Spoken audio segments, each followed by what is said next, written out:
Seven races to go here in the FATHEADZ Cup Series Championship. One of those being right here tonight at Loudon, New Hampshire. Loudon, New Hampshire Motor Speedway here for the FATHEADZ Cup Series. Getting ready to start off the round of 12. 12 drivers still eligible for this championship, and we've got one heck of a battle on our hands tonight. Showtime Paul Strickland Jr. coming at you live here from the Loudon TV headquarters and a production trailer. Alongside me after a little bit of a hiatus, but back and stronger than ever, Kyle Young. Kyle, how are you doing tonight?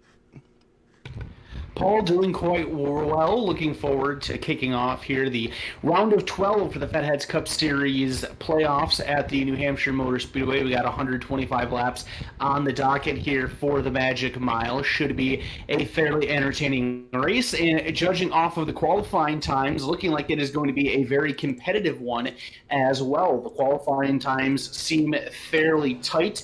You got the top 13 drivers underneath the 30-second bracket, and those 13 drivers only separated by about half a second. So this should be a pretty fun race to watch. 125 laps around this track. You're running 29, 30-second lap times. Doesn't give you a ton of time. There's a little bit of a sense of urgency here. But of course, you need to make sure that you're doing everything the right way. This is a very driver-centric track. These drivers are going to be tested to the ultimate with their driving skills. Going to be a very finesse-type racetrack tonight. Should be a fun one to watch all the way through. Just waiting for timing and scoring to get itself updated. Usually with this particular program, once we take the green flag, you'll be able to follow along up on top, find out where your favorite driver's running, and you can follow along at home as well by punching in Verdane.net/webtiming. Give you all the laps, leaders, lap times, all that good stuff, when the last time these drivers came down pit road and took service to these racing machines. And as always, here on Verdane TV, running the iRacing simulator. If you wanted to try this out at home, costs you about $15 a month, and it comes with some basic tracks and vehicle configurations. Check out iRacing.com and let them know Verdane TV sent you, and maybe they'll give you a little bit of a discount, but I doubt it. But always cool to be able to check out the iRacing simulator here, especially on Verdane TV. back up to about 4 nights a week. So really excited that the real racing season has kicked off. And Kyle, you've been doing a lot of race chasing already down there in your new home of North Carolina. And it's the first time I've been to the racetrack in a very, very long time this past weekend. Got to go out to Stafford Motor Speedway here in Stafford Springs, Connecticut, and watch some racing action. Unfortunately, Sunday night got rained out, but we got some great racing in on Saturday. Got to see the street stocks out there with the Vane TV number 6 car. Didn't quite make it to the track. Had some engine woes at the shop, but should be able to get that taken care of and get back out to the track hopefully for next Friday. So we'll see. But very exciting here. Very exciting to get the real racing back, but we're still excited to have the Fatheads Cup Series here with us on a Wednesday night. And you can see Tim Wortman Jr., not only is he leading this race, getting the pole position starting up front, but he is leading the championships. He's got 10 bonus points heading into the round of 12 here. Tim Wortman Jr. leading, Preston Perrier second, Ed Boyles Jr. and Caleb Levener. Those guys have 5 bonus points each. Wade Palmer the 5th, Mike Miller, Kenny Capola, and Ken Ellard still eligible for the championship. Those are the top 8 drivers, Matt Mack and Trevor Absher. David Douthwaite and Alonzo King making it in to the round of 12. And after 3 races, we knock off 4 more, and we start going after the round of 12. But that's then, and this is now. Green flag in the air. Tim Wortman Jr. getting that hole shot. Green flag in the air. The 00 machine will be able to clear into the race lead going into turn number 1, but a great charge on the outside from Wade Bowen in car number 11. He's going to pull back even and actually sticks the nose out in front going down the back straightaway. A little bit of trouble there for, I believe that was the 47 of Alonzo King, and indeed it was coming off of turn number 2. He's going to be able to keep that car pointed in the right direction. We will stay green, and Wade Bowen will lead lap number 1. 1 lap down, 124 laps to go, 125 on the docket here at Loudon. It goes quick here on the flat, what is this, a 1 mile track, I believe? Indeed it is. Just over a mile, actually. iRacing telling us that is a 1.06 mile oval. They call it the Magic Mile. Very flat racetrack. But yes, indeed a 1 mile racetrack long. Races, in a way, it's kind of like Phoenix, Paul. It has the length to not be considered a short track, but it drives like one. It's almost like Martinsville on steroids. It's basically shaped the same way as Martinsville is. It's just bigger. 2 drag strips connected by hairpin turns, just a lot larger than what the Martinsville Speedway is. And so far, Wade Bowen, Tim Wortman Jr., the 2 that have gotten off to a great start thus far. Bowen around the outside for the race lead. Wortman has not fallen off of him by too much, only a handful of car lengths back behind that very nice looking Air Jordan at number 11 at Toyota Camry out of the Joe Gibbs Racing stable. Bowen not part of the playoffs this season, so he's just trying to finish up the season the best he can, and so far he's doing that by leading some laps here early on. Everybody pretty much single file throughout the field, doing a little bit of conveyor belt racing here. As you can see, Tim Wortman Jr. taking a little peek there on the inside of the 11. He's going to think better of it and tuck back into his tire tracks. But you can see on the top of the windshield there, the 00 and as well as the 3 of Kenny Capola, all these championship contenders, the 12 drivers still eligible for this Fathead Series Cup Championship. They've got the bright green tags up at the top of the windshield, and they've got the bright green rear spoilers. So makes it really easy for the fans at home, and it makes it really easy for us and as well as the competitors to see who is in and who is just kind of racing for wins at this point. So you can see, taking a quick peek here, Preston Perrier in the 13 running in that 4th position, trying to chase down the number 3 car of Capola, but he's kind of a Bass Pro sandwich right there. You can see Trevor Absher right behind him in the Tracker Boats Bass Pro Shop. So, the 3 car dips down low. That was kind of a unique thing. It almost looks like he punched the brakes and lost a little bit of momentum there, but he's going to lose a position to the 13, and there goes the 19 going around on the high side as well. One of these things that these drivers are going to have to battle tonight is you need to be very careful with how you pick up the throttle on the exit to these turns. As mentioned, this is a very flat racetrack, and with all the horsepower that these drivers have underneath of the hood, it's very easy to get overexcited get onto the gas pedal a little too hard, spin the tires, and slide out of the turns. That's exactly what you saw Kenny Capola do right there in car number 3. He was able to hang on, lost a couple positions for it, and right behind him, way to the outside wall, is the 7 machine of Chris Spear. He overdrives the entry to turn number 3, and that's going to open up the door for Caleb Levener and Pennzoil Ford Mustang to try to take advantage of it. He's not able to do so going down the front straightaway. Levener going to look to the inside once again here in the center of turns 1 and 2. Looks like he gets the run through the center, but that outside line just a little bit better, and Chris Spear is going to be able to hang on to the position for now. Yeah, speaking of hanging on, it looks like Chris Spear very much trying to hold on to that race car. It doesn't look like it's handling quite the way it should. You can see he's trying to work that outside line. He is able to hold off Caleb right now, but definitely not up to full song with that race car. So I can imagine he'll be coming down, getting some changes to that race car, and you can see Levener just kind of trying to follow right in behind him there in his tire tracks in that number 12 Penske Dodge, the Pennzoil machine there, or Mustang rather, not Dodge, just kidding. And right behind him you can see one of the throwback Valvoline paint schemes. Very cool looking paint scheme there on the number 24 for Wade Palmer V. One of these drivers in the top 12 going for that championship. We saw the Valvoline throwback paint schemes kind of brought up this week on NASCAR's social media outlets, so it's pretty cool that Wade Palmer and the Hendrick Motorsports team was able to get that paint scheme done up, and a little bit of wiggle there for the 24 car, but it's really cool to see that he was able to get that paint scheme done up for iRacing, and we'll be racing it here Wednesday night at the FATHEADZ Cup Series. Yeah, we've already visited the Darlington Raceway here in the FATHEADZ Cup Series earlier on before we got into the playoffs. But that doesn't mean that these guys still can't break out some of the throwback paint schemes, as the Real World NASCAR Cup Series will be having their throwback weekend next weekend on Mother's Day weekend. So a lot of the iRacers, they bring out their own paint schemes as well, and we'll probably see some more transition into this series coming into next week as well. So getting a good look here at the number 95 of Ken Eller, one of the winners in the round of 16 to advance his way into this current round of 12 in the playoffs. He is currently running in position number 10. He actually just sacrificed 10th place to Ed Boyles Jr. in the 88 machine, so the number 95 drops back to position number 11. He has about a 1 second gap over the 88's teammate of Matt Mackin, so he's in a bit of a Hendrick Motorsports sandwich right there, running fairly smooth. And as we mentioned, Paul, this is the start of the round of 12, and kind of looking at how things were gridded up to start this round. Yes, there are some drivers with some advantages. As you mentioned, Tim Wortman Jr. comes in as the number 1 seed. He has a 10-point advantage, but really, that's not a lot. He has a 10-point advantage on the cut line. Some other drivers are either right on it or only 5 points above or below, so it's really a clean slate for everybody, and the pressure is on everyone because one mistake and that advantage is gone for Tim Wortman Jr., and he can be finding himself on the outside looking in come next week.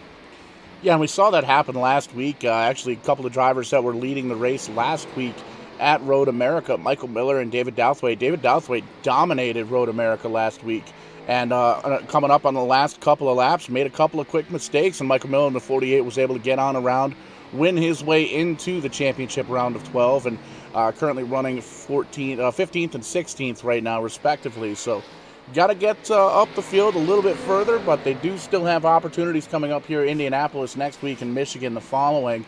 And we asked a lot of these drivers in interviews last week after the race, what have we got to do to get these to get wins, to get everybody up towards the front. There you can see Pete Woodrum back in the four car. Really cool to be able to see Pete come back.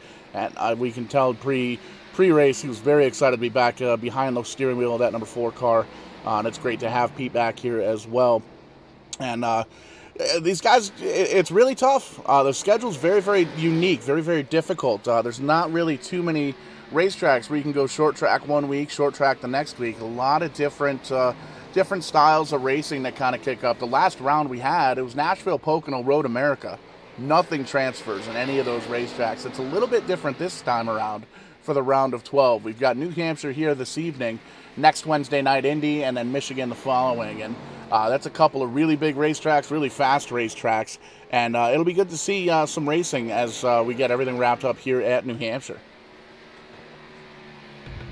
Yeah, these rounds in the playoffs very different from one another. This one completely different from the round of 16, but even still, there's not really a lot that you can transfer from track to track. This racetrack here at New Hampshire Motor Speedway, a flat 1 mile track, acts very much like a short track. Next week at Indianapolis, Indianapolis is basically its own beast. We talk all the time how these ovals have 4 turns.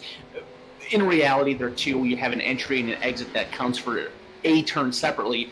Indianapolis is 4 individual turns. It's a rectangle.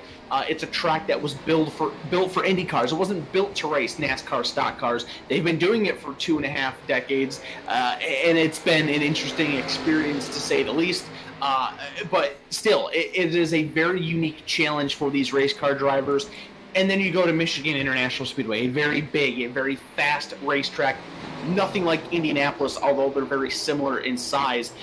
So these drivers, they're not really going to have a lot to transfer each week either in this round of the playoffs. You'll have to be on your game every step of the way, and you're seeing some of that momentum here with this battle going on between Chris Spear, Kenny Capola, and Caleb Levener. Spear actually got the spot away from Capola in car number 3, puts himself inside the top 5 for the first time tonight, and now playoff drivers are going to battle side by side in his rearview mirror. Caleb Levener looking to do the same thing, get around that number 3 machine for position number 6, and that's exactly what the 24 machine of Wade Palmer V wants to see. Side by side action allows him to close up. Capola makes a mistake, lets the 12 car go, and now the 24 will peek underneath. Some great racing here at Loudon, New Hampshire Motor Speedway, and it's really unique. There's a lot of different lines you can run here at this flat racetrack. Very similar to Stafford Speedway in a sense, a little bit bigger, almost twice the size, but flat in the corners, and you can pretty much use the entire racetrack to kind of try and get around. And you'll see every now and again, you'll see some drivers kind of get on down the apron to help that car turn just a little bit, but it seems like everybody's kind of running a snug setup. You don't see too many drivers coming off of turn 2 or turn 4 losing the back ends like we see on a lot of these quote-unquote short tracks. I wouldn't necessarily call New Hampshire a short track, but definitely drives. Oh, looks like we got a little bit of contact back there with Levener and Spear. Both of these drivers off-road. Looks like we're going to collect it up, stay green at that point, but that is a tough break for both of those drivers. The 12 car, especially in this round of 12, is still holding on to the 11th position, but now he's got to refocus and get back on the wheel.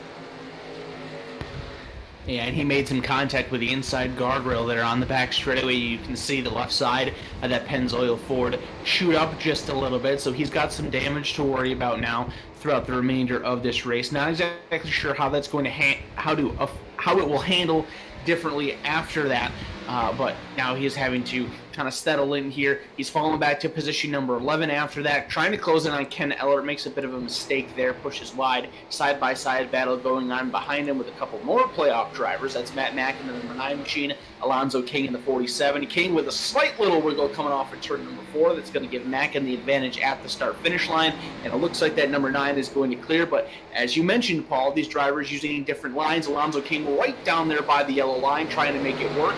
Matt Mackin kind of above the seam there from the fresher pavement compared to the older one, and he's going to use that outside line to get the momentum off of turn 2. But look at Alonzo King, drives it in deep. Does he try? He does try a dirt track slide job. The two make a little bit of contact, but it's going to work. Alonzo King takes the spot.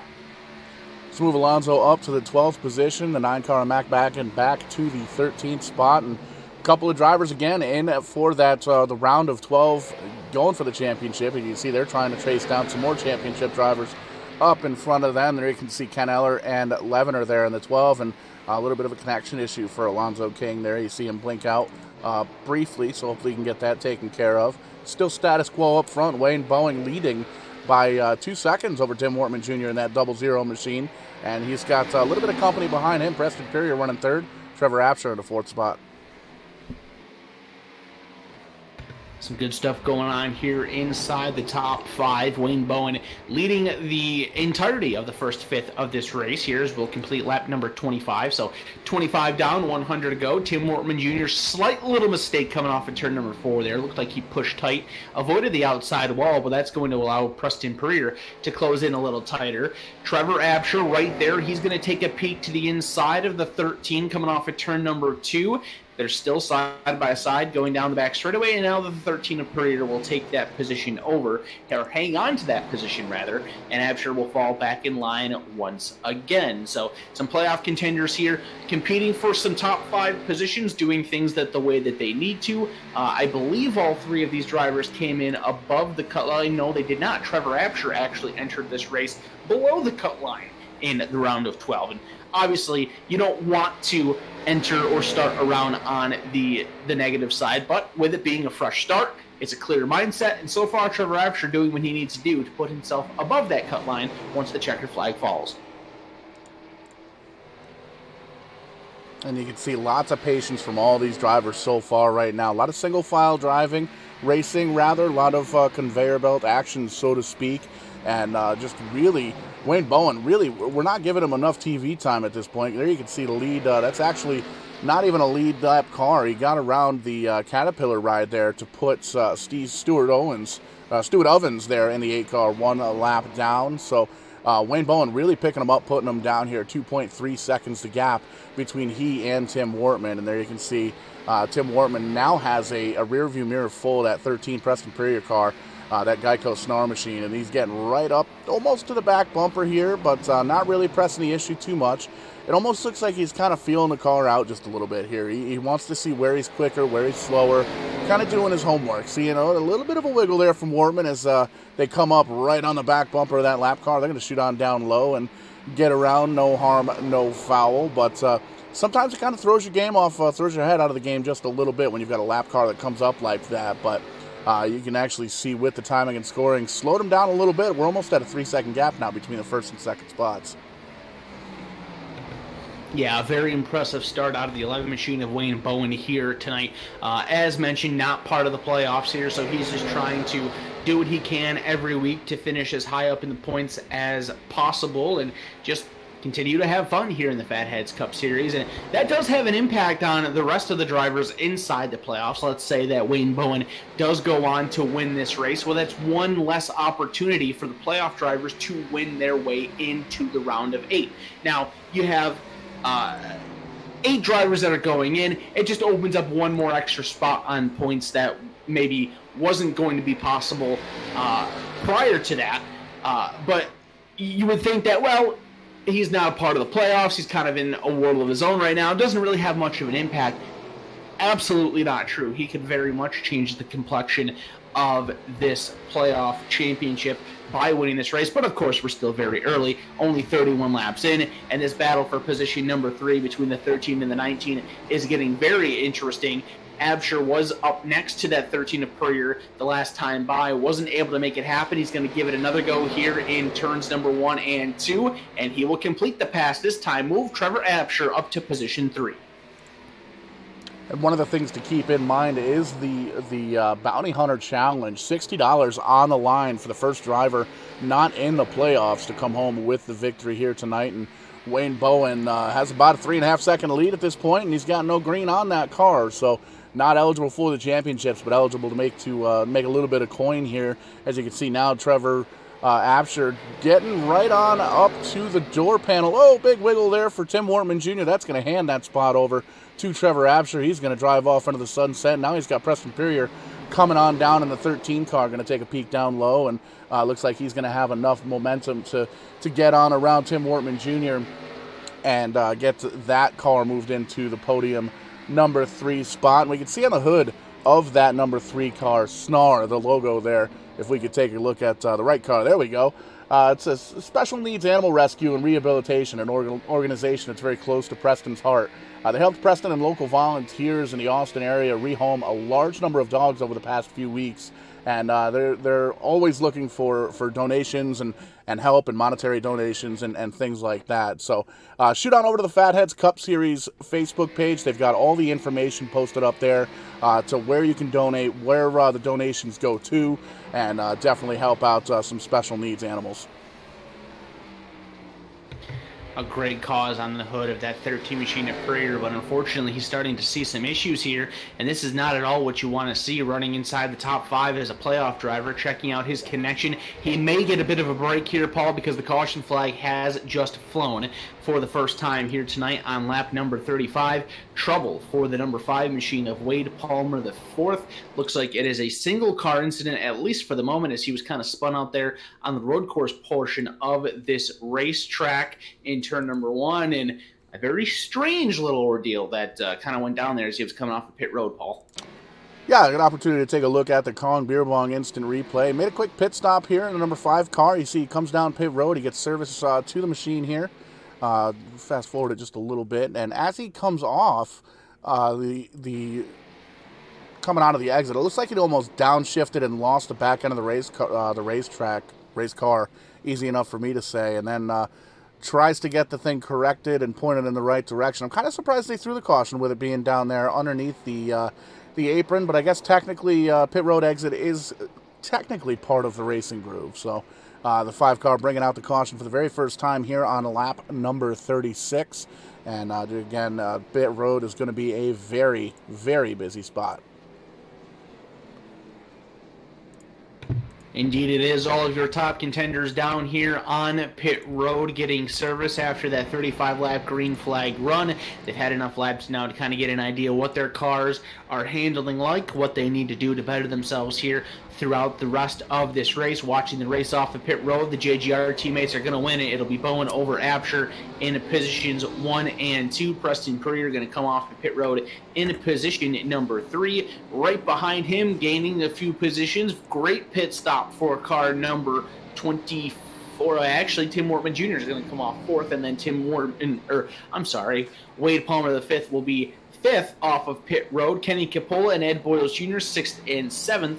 And then it looks like coming off next is Chris Spear, Ken Ellert for your top 9. And it looks like Alonzo King completes the top 10 cars coming off of pit road. So a few shakeups there, nothing too terribly dramatic inside the top 5 of the field.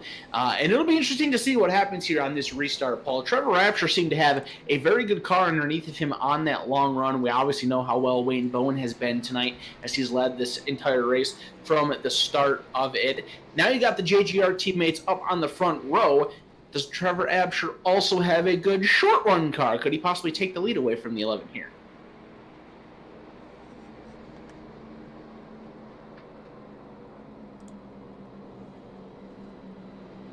It's actually a really good opportunity to see if we can maybe call up our leader here. Wayne Bowen, you got a copy, bud?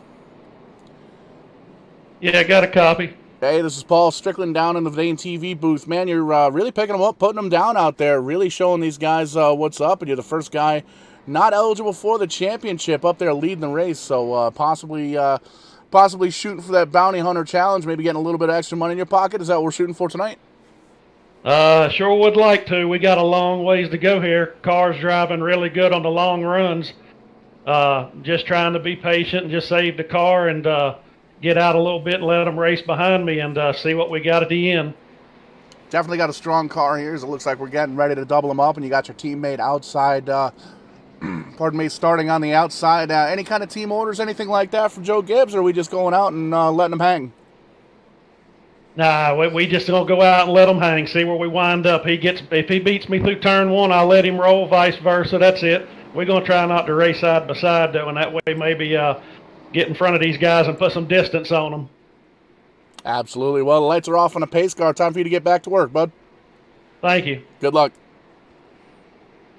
Hey, Trevor. Really picking them up, putting them down there as we get Wayne back into the team communication, lined up 2x2 all the way through. Pace car's gone. We're waiting for that green flag to come out here. We're waiting.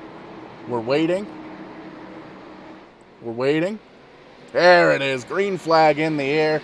And there you can see the teammates get the jump. The 11 gets the whole shot that he needs.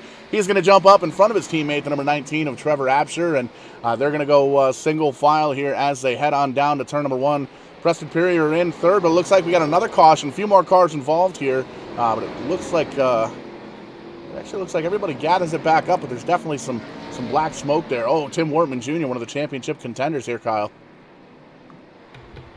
Yeah, this is not at all good for the 00 of Tim Wortman Jr. And actually, looking back at the replay, I think those two cars are teammates, Paul. I believe the 3 and the 00 are working together in this series. A very big impact for that 00. A lot of damage, a lot of engine smoke. This is not good for your number 1 seed coming into this round of 12. Here's a replay of the restart here, the Kong Beer Bong instant replay. Watch the 3 machine just gets in way too hot, gets into the back bumper of the 00 Wortman Jr. and sends him into the outside wall head on, blows the front end of that car completely off, and there you can see the heavy engine smoke. This is not at all what Tim Wortman Jr. wanted to have happen to him, and we made mention of it just a little while ago, not too terribly long into that green flag run, how tight things are in the playoff grid right now that things are reset. As mentioned, he came in as the number 1 seed, but he was only 10 points above the cut line, so this could spell disaster for Tim Wortman Jr., who was the regular season champion as well as the top seed for this round of 12 here early on in this race at New Hampshire.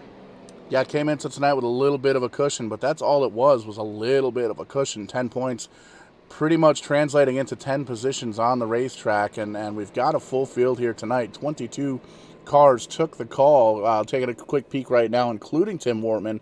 18 drivers still on the lead lap. Derek Cook, 14 car, 1 lap down, as well as Stuart Ovens. 2 laps down. Michael Miller, last week's winner, 4 laps down. But there you can see he's going to park that car down on pit road, banging on it with some of the sheet metal, the virtual hammers there. I don't believe these guys have quick repairs, so it's going to be a long night for Tim Wortman in that camp. No fast repairs at all for these drivers, so he's going to have to deal with the damages that have been handed to him in that 00 machine. Obviously, he's going to try to do everything he can to finish as high up the leaderboard as possible, and kind of looking through the bottom portions of the race leaderboard at the moment. Looks like we only have 1 driver that has retired from the event. That was the 33 machine of Tim Ingram. 21 of the 22 starters still out there. Derek Cook is 1 lap down. Stuart Ovens is 2 laps down. And Michael Miller 4 laps down on the 48 machine. Not exactly sure how that happened, but that's not good either, because the 48 is also a playoff contender. And I believe, Paul, correct me if I'm wrong here, I think he was the winner last week at Road America, so that is not at all how you want to keep the momentum going if you're the 48 of Michael Miller. Yeah, raced his way in, won his way in. He was right on the brink of not being able to make it into the round of 12 on points, and he came home with the victory last night after a couple of late race mistakes from Dave Douthwaite, and kind of raced his way in. So tough break here tonight. Currently 4 laps down, and there's drivers in front of him that are multiple laps down as well. So it's going to be tough to try and get the lucky dog here as the lights turn off on the pace car. Do want to take a quick moment, though, to thank the series sponsor here, FATHEADZ Eyewear. FATHEADZ.com, that's FATHEADZ with a Z. Be sure to use that promo code SHOWTIME to get yourself 40% off at checkout. I was able to use mine at Stafford Speedway. Very, very sunny on Saturday afternoon. Used my Black Nitro version 2s, made right here in the USA. It was awesome pair of sunglasses. Nice deep red lenses, kind of matched my Vanane TV t-shirt, and very cool to have the clear lenses, so I didn't really get that raccoon sunburn too bad wearing those sunglasses all day. Very durable too. My clumsy self dropped them a couple of times, but very happy to have FATHEADZ on board. FATHEADZ.com, and again, use that promo code SHOWTIME. You see it at the top right of your screen. Get yourself 40% off. But the pace car is going to dip down one more time, go onto the infield, probably grab himself a hot dog. There goes the green flag one more time, and there goes another fantastic restart from the 11. But oh, by the way, here comes that 24 car. Wade Palmer the 5th wants to come out and play.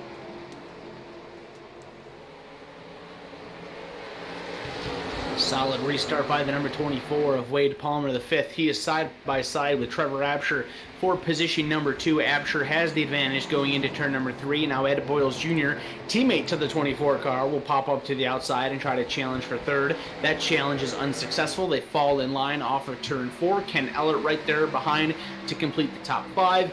Lap number 45 goes into the books. Already a 6/10 of a second lead for Wayne Bowen out there in the front, but it is very tight and compact behind him inside the top 5. And you can see business is starting to pick up just a little bit. Drivers trying out different lines. We got 10 laps or so since we put tires on these cars, and you can see pretty much throughout, single file up in the top 10 or so. But once we get outside the top 10, drivers trying some side-by-side action. There you can see the 12 car getting on down low. I believe that's the 15 car of Ryan Kling, and indeed it is. He's kind of stuck on the high side as Chris Spear goes down on the low side. So still a little bit of an advantage on the bottom. But as these tires start to wear out and as we get further and further into these green flag runs here, Kyle, definitely going to be adjusting the way some of these drivers drive, attack this racetrack. As you can see, Preston Perrier dropping all the way back here to the 16th position from up in the top 5. So not where he wants to be, but I'm wondering if that connection issue is starting to give him a little bit of heartache. Yeah, taking a look at things from my end, it looks like the numbers are starting to get back to normal a little bit. He just did a quick little flash there as I switched over to his car, but for the moment it definitely appears that those have gotten better compared to where they were just about 10 minutes ago or so. So we'll have to continue to keep an eye on that. Perrier was one of our top runners inside the top 5 here early on. A playoff driver just trying to find his way back up through and nearly had some catastrophe around him, and it may have caused a caution after all. Trouble there off of turn number 4. Actually, it may not have been right around him, but it is the second incident there for the number 5 machine of Wade Palmer, the 4th. In the middle of a 3-wide situation coming off of turn 4, right behind that number 13 car that we were just mentioning, and things got a little sideways for him once again going into turn number 3. You can see he's in the middle there above teammate Michael Miller and trying to get to the inside of Stuart Ovens there in the 8 machine. Gets a little bit sideways, checks up, and unfortunately the 14 car not able to avoid him.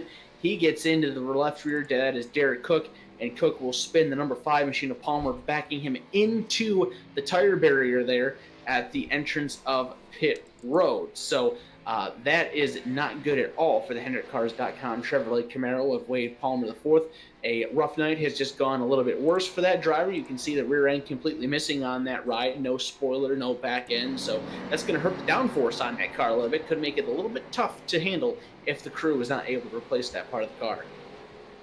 And there you can see right in front of him, Tim Wortman Jr. looking like a modified. Looks like he did lose a couple of laps. He was able to get some of the repairs done on that 00 car. He's 2 laps down currently. So a long night in store for both of these drivers as it appears. And a tough break for the 5 car. You can see there's a lot of damage in the back of the race car. There you see Preston Perrier coming down pit road. He's going to try and work on that connection just a little bit. And you can see everybody else on the racetrack kind of gathering their thoughts up just a little bit as the lights are on that Mustang pace car. And speaking of Kong Beer Bong instant replays, another little trick tool that I got to play with, so to speak, at Stafford this past weekend. Kind of being the life of the party. Pretty cool little way to make a lot of beer go down very quickly. As you can see that Caterpillar car going around, number 8 getting the free pass at Stuart Ovens in that 8 machine. But very cool to have Kong Beer Bong on with us. Check them out at kong.twodrunk.net. It's pretty much a hardened plastic koozie with a funnel on the bottom of it. Take a quick little sip of your beer after you crack it open, and let that sucker rip. Pretty cool party favor, and it was actually pretty cool to try them out with the new Stafford Speedway Double Hooked IPA from Broadbrook Brewing Company. I myself, I'm not really big on IPAs or craft beers, but and I'm not just saying this because it's Stafford Speedway, my home track. But the Double Hooked IPA, very, very tasty, very good. Might have had my fair share this past weekend for sure. Got to be honest, Paul, I'm not much of a beer guy, so I don't know how well I can contribute to this conversation. Well, we could probably do a Kong Beer Bong with chocolate milk. Well, that doesn't mean that I'm not into alcohol or anything. I'm just not a very big beer person. I had to laugh. The folks that made Kong, they made a new Facebook group, and there's a lot of folks on there trying different combinations with the Kong Beer Bong. There was one guy that did a Jack and Coke. I like Jack and Coke. I like my whiskey. I'm actually still waiting on Tim Wortman to shoot me a bottle of the 8-ball whiskey there that he's got on the hood of that car. He said he picked up 3 or 4 bottles at the package store that he drove 4 hours to get to, but I'm not really sure I would try it in a beer bong. That seems to be a little bit much, but pretty cool to see the fan interaction with the Kong folks. And again, shoot over to kong.twodrunk.net. They got all sorts of stuff, t-shirts, hats, keychains, key fobs, all sorts of neat stuff. And they're a big supporter here of Verdane TV, so we want to support the ones that support us and entertain the masses as we've been doing for a little over a year now. Our first race towards the end of March of last year during the COVID pandemic, and very excited to see that things are starting to kind of sort of settle down a little bit here in Connecticut, starting to plan on opening the doors up just a bit. May 1st, we have no more restrictions on outdoor events, and then May 19th, we can actually stay out until past midnight. So very, very cool to have that happen, and really looking forward to racing this summer, especially June 11th at Stafford Speedway with the SLRX Racing coming out on June 12th. The series brought to you by Tony Stewart and Ray Evernham and all those talented drivers. And the night before that, the Verdane Racing Championship night with Richard Beasley and Jarrett Bolliard in the street stocks from Renner Race Cars. So lots to look forward to here in the coming months. And green flag out once again. Another great restart for that 11 car. Bowen really putting these guys to school. Wayne Bowen showing his strength on these restarts, jumps out to the race lead once again. The 24 of Wade Palmer, the 5th, trying to make that inside work on Trevor Absher, but Absher has the better runoff. They're going to go 3 wide for position number 3. The 24 does not like that. He'll back out, give up 2 positions, one to his teammate in the 88 of Ed Boyles Jr., and the other to Ken Ellard. He's going to try to fight back on Ellard on the outside. They're coming off at turn number 4. He's got a good run, but Ellard has a better one. He's just about clear. Will he do so into turn number 1? No, he won't. How about that drive on entry for the 24 of Wade Palmer, the 5th? He's going to drive it in deep. He will clear the 95 of Ellard, comes right across the nose of that Toyota Camry, and puts himself back in a position number 4. You can bet the Palmers were in the same voice channel, team chat as it were, when they were 3 wide with that 5 car, and we saw what happened with him, unfortunately. So the 24 thinking better of that 3 wide scenario, backing off just a little bit. Still plenty of time to go here, working lap number 56 of 125. So not quite go time just yet. Lots of time to get down and turn some more laps, make a couple of adjustments on the car, and quite possibly make up a few more positions. But Palmer the 5th having a great run here so far. Right behind his teammate, the Hendricks Motorsports 88 of Ed Boyles Jr., sporting that Fatheads logo on his car. He's actually trying to get after that 2nd position. All of a sudden, Ed Boyles Jr. starting to show some strength here in that number 88 machine, putting some pressure on the back end of the number 19 of Trevor Absher. Those 2 drivers are actually staying fairly close to the 11 of Wayne Bowen. Bowen not able to drive out to a big lead like we've seen here throughout this race thus far. And now that we've kind of settled in for a few laps, the 24 of Wade Palmer, the 5th, is also starting to reel in this top 3 battle. So you got 2 JGR cars, 2 HMS cars inside the top 4, trying to compete for top positions, as we are just about 5 laps away or so from the halfway mark here at the New Hampshire Motor Speedway. This is all going on about 1.1 seconds up ahead of Ken Ellard in that number 95 machine, who looks like he is starting to get a challenge. Right behind him from the 9 of Matt Mackin. Mackin going to fall back just a little bit off of turn number 2 and will stay in line. Kenny Capola and Caleb Lovin. Whoa, look at Mackin driving in deep underneath of Ken Ellard there. I thought he was going to try to kind of hang out behind the 95 for a little bit, but he went for a dive bomb into turn 3. It did not work, and now Kenny Capola's to the outside of the number 9.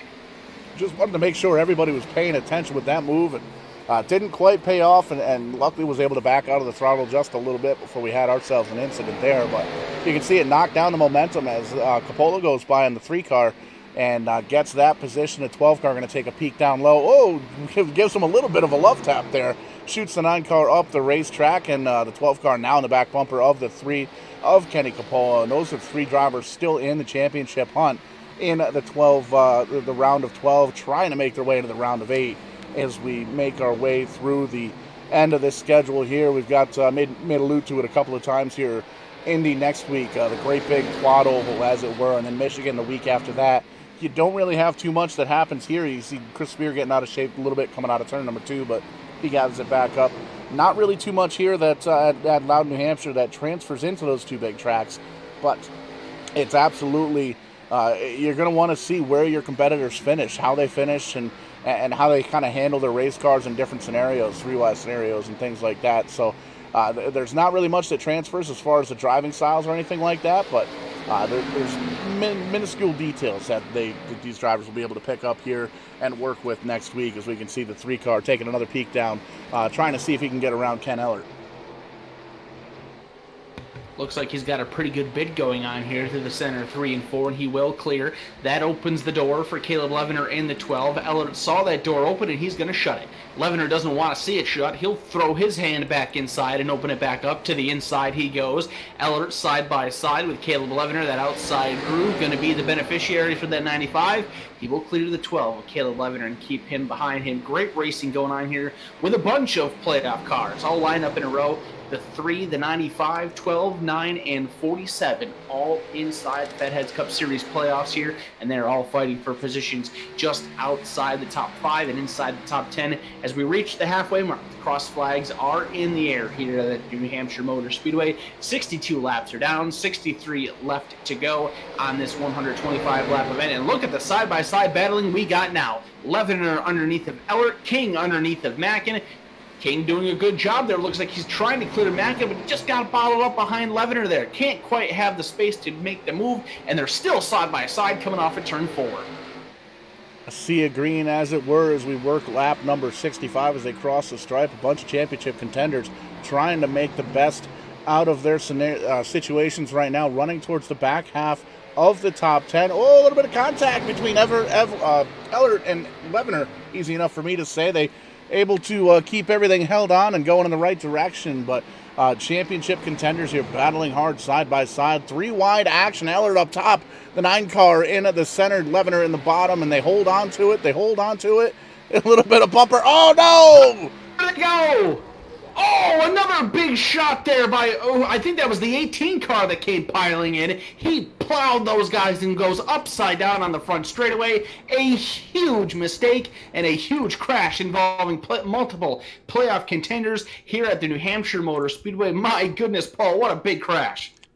Yeah, that is not good. Not good for championship bids here as we take a quick look at the Calling Beer Bong instant replay. Going to look at it from the chopper, and you can see this is right before, right as we go into 3 wide action, 12, 9, and 95, as you see there on your screen. And the 9 and the 12 make a little bit of contact, and bang, there it is. And there you can see the 18 car gets flipped around. Douthwaite gets a piece of it.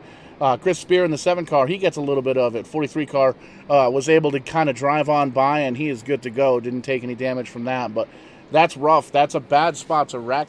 And there you can see Tim Wortman Jr. coming to a complete stop. He didn't get any of that action as well. So that's a tough break. That's a big hit for some championship contenders. Really going to be throwing a monkey wrench into these plans for sure.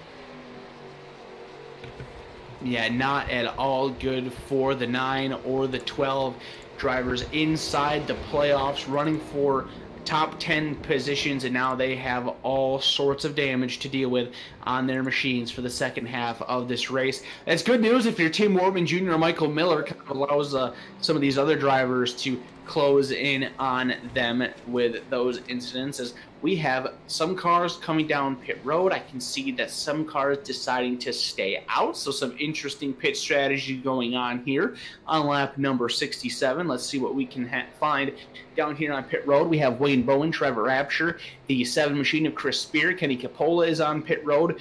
Both Hendrick Motorsports cars that have been up in the front, Wade Palmer the 5th and Ed Boyles Jr. are on pit road, and here they are coming off. Bowen, Absher, I think Boyles over Palmer, and then Kenny Capola the top 5, Douthwaite, Ellert, Spear, your top 8. 9th place is going to be the 43 of Joshua Battles, and it looks like the 10th car to come off of pit road is going to be the 15 machine of Ryan Kling. Mentioned that there were some cars that decided to stay out on to the racetrack, and the first one was the 47 machine of Alonzo King. So he's going to lead this race for the first time tonight. Michael Miller behind him, going to duck down onto pit road. He is still 4 laps down at the moment, so not much of a worry there for him to come on down. And it looks like, Paul, that the 47 was the only one to make that choice to stay on the racetrack. So this is going to be interesting. Yeah, 17 laps since he came down pit road last, and really, I think he's been able to see what clean air can do for the number 11 car, Wade Bowen, and sometimes the 19, depending on how the restarts look. But Alonzo King, he's got that green banner on top of his windshield. Maybe he's trying to play out a little bit of strategy, either saving an extra set of tires for later on. Maybe he's trying to see how the tires kind of wear out on a long green flag run. Could really be anything with that 47 car, but he knows he wants to win. If he wins here tonight, doesn't have to necessarily worry about it too much at Indy or Michigan, the next two races coming up here in the round of 12, because that'll lock his position into the next round, and he'll just be able to go out there and have a little bit of fun. Yeah, and that's the interesting thing with this playoff format. Win and you're in. Win and you advance. It doesn't really matter how it comes, what kind of strategy, or how good or bad you were in the race. If you go to Victory Lane, you know that you're going to advance. And that is exactly what Alonzo King is going to try to do here. Now, of course, that's going to be a little bit difficult. He's got cars with fresh rubber behind him. He's got some very strong cars behind him as well. Obviously, we know how well those JGR cars have been tonight. We're starting to see the strength of the Hendrick Motorsports cars rise. But the fun thing that I'm going to be watching here, Paul, is how good Wayne Bowen can be on this restart. We've seen how good he can be on the restarts when he is in control. Now he is not in control. He's on the outside. Alonzo King is the control car here. So it'll be fun to see what that 11 car can do to stay with the 47, or if Alonzo's going to school him like he's been schooling the rest of the field, it can kind of separate himself from the field here for the first laps of this green flag run. Lights off on the pace car once again, and here we go. This is going to be interesting. 47 of Alonzo King on older tires, the leader of just about the entire race so far, all the way up here to lap number 69. Nice of Bowen. He's on the outside, and there's the green flag. There's a huge jump from the 47 of Alonzo King. By the time he gets down to turn number 1, he's going to have probably 8 or 9 car lengths over that number 11 car. We'll see how he fares as he comes down into turns 1 and 2. Single file for the first couple cars. We're double file still for position number 3, Ed Boyles Jr. And the number 88 machine is trying to get to the outside of Trevor Absher. Absher drives it into turn number 3 and will clear the 88. Now the 88 going to peek to the inside as they go through the center of 3 and 4. Not going to work. Absher will hang on, and the 88 will have to settle for position number 4. Still side by side going on behind them. Well, they were Ed Boyles, or I'm sorry, the 24 of Wade Palmer, the 5th, getting around Chris Spear in the number 7 machine. Ken Ellert has popped his way up into position number 6. Now Palmer looking to the inside of Ellert once again. Can't quite make it happen. He's going to take a peek going into 3. Nearly makes contact there, but he finds a lane underneath the 95. Can he make it work coming off? He's on the very flat part of the turn. Looks like Ellert's going to have the drive off. We'll hang on coming off of 4. Chris Spear coming back to the outside of the 24. One thing to pay attention here, Kyle, is the 48 of Michael Miller. And you say, what do you mean? He's 19th. He's 4 laps down. The driver in front of him, Stuart Ovens, the number 8 car, 3 laps down, sitting on pit road. The 00 of Tim Wortman Jr. on pit road, 3 laps down. So Michael Miller able to make up a couple of positions after those drivers wrecking under the most recent caution here. So that's definitely going to be big in the points championship, especially with some of those drivers that are sitting on pit road being championship contenders. So Michael Miller playing a long ball game at this point in the 48. He's still back in the 19th position, 4 laps down, but absolutely thinking big picture with the points racing. Some pretty intense stuff going on here with Kenny Capola and Ken Ellert. Ellert going way to the outside of the racetrack there and almost gave up some position. Chris Spear going to peek to the outside now going into turn number 3. There's all kinds of racing going on here. I can see that there's been a lead change up at the front of the field. Alonzo King has given up that spot to the 11 of Wayne Bowen. Trevor Absher has gone on by. So the pit strategy for King, it puts him up a little bit further than where he was running, but he is not able to hang on to that lead for too long, and now he's starting to backslide. Ed Boyles Jr. gets around for position number 3. Whoa, Chris Spear with a big slide off for turn 2. He hangs on. Now Kenny Capola going to try to continue the train to get around the 47 machine side by side into turn number 3. He's got the advantage, and the fresh rubber will prevail. 3 of Capola goes around for position number 4. Now Alonzo King from 1st to 5th in just 2 laps. And he did a little bit of homework. He rolled the dice, and it's, I wouldn't say it paid off necessarily. He did get out there. He led a couple of laps. He felt what the car was going to do with clean air on the nose of it, and right now currently running in the top 5, but he's got Chris Spear quickly approaching on his back bumper. But now he knows what he can do later on in the run, possibly take another chance, maybe roll with 2 tires, see how the handling works out, or 4 tires again, and just kind of throw these drivers off. You never really want to show your entire hand here in iRacing or racing as a whole. So Alonzo King might have another couple of cards up his sleeve.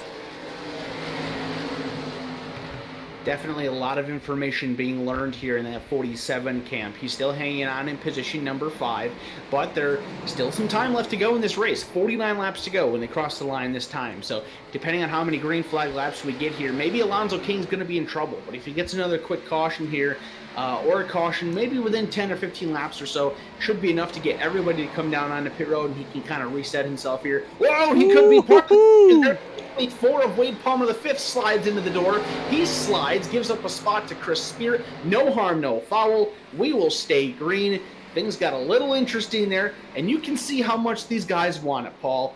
Even for a position like that, that was for position number 5. These guys are going at it. They are racing hard. They know how important it is to have every position on the racetrack. One position equals 1 point, and we saw it last week at Road America. We had 3 drivers tied for that bubble position, so every single point, every single position on track counts here at this point. And Wade Palmer the fifth knows that, and he's trying to get to every little piece of the pie that he can. You can see he's going to try and get back around Chris Spear in that number 7 car as he shoots down low and takes a peek at the clean air. They both seem to close in on that 47 car of Alonzo King, so we may very well have a 3-way dance for this 5th position. And these drivers know that we're on the back half of this race. We're on the downhill slope. Really need to get everything that you possibly can at this point. The time for studying is almost behind us. You can see Chris Spear able to motor on by the outside of the 47 car almost with ease as he gets around Alonzo King. It looks like he's going to hook up the tow chain of the 24 and bring him with him.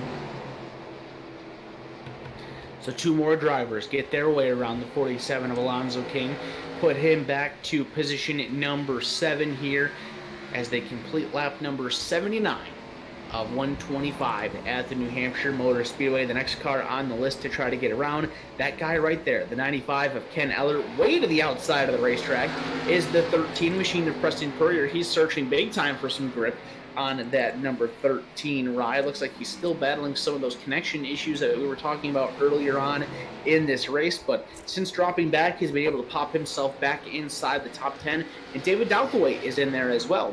Haven't talked much about him tonight. He had a pretty nice avoidance there of that big crash on the front straightaway, keeping that Columbia Sportswear number 23 Toyota Camry clean and inside the top 10. He rides in position number 10 right now, trying to find a way to maybe get around that 13 of Purrier. It's got to be a little bit difficult with all that blinking going on.